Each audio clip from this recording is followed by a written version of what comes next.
Jonah would tell you if he were here, you know what? That's not a very good place to be praying.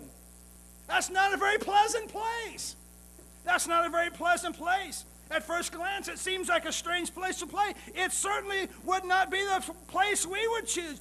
It was there that it was where he was and the place that he prayed. Church, the spiritual truth for us to understand here is that wherever God brings you, when you realize you need to pray, that's the right place to be praying. And understand, sometimes those places are not ever very popular. They're not very pleasant.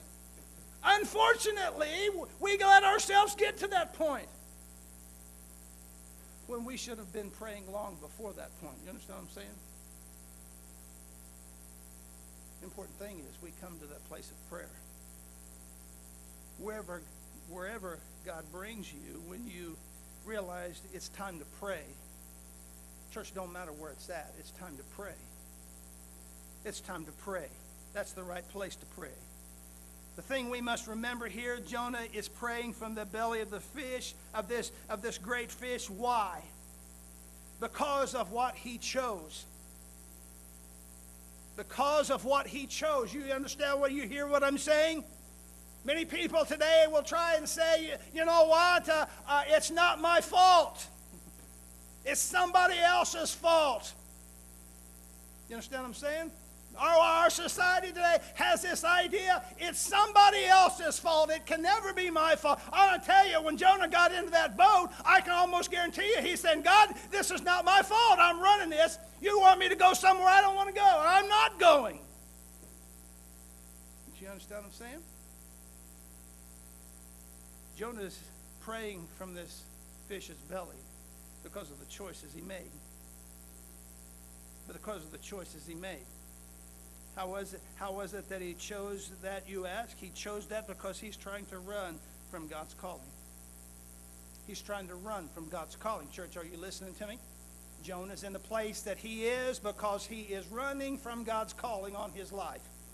God has a plan and a purpose. Isn't that what God says? God will say that sometime later, Jeremiah, the thoughts I know the thoughts I have towards you, saith the Lord, thoughts of peace, not of evil, to give you a future and a hope. King James says an expected end. God has a plan. He has a purpose. He had a plan and purpose for Jonah, and Jonah decides to ignore that and go the other way. He forgot that he was God's prophet. He forgot that he was God's man. He forgot these things, thinking that he can like many folks today, wear their Christianity, their faith like a coat. When it gets too hot, they can take it off and do whatever they want. When they start to get a little chilly, they can put it back on. Jonah had this same mentality. But don't church understand, it doesn't work that way. It does not work that way. He forgot he was God's man. And as such, he was to go where God commands. Church, are you listening to me? You're to go where God commands. You're to do what God tells you to do, whether you like it or not. Whether you like it or not. Oh, there's good news here. There's good news here for us in the Scripture. Notice what Jonah says. Jonah prayed to the Lord his God from the fish's belly. Verse 2. I cried out to the Lord because of my affliction. What's that say there next? And he answered me. Church, that's good news. God could have ignored Jonah. God could have said, you know what, Jonah, you old scallywag, I'll teach you to run from me. I'll withdraw my calling. I'll just withdraw myself from you. Not answer you at all.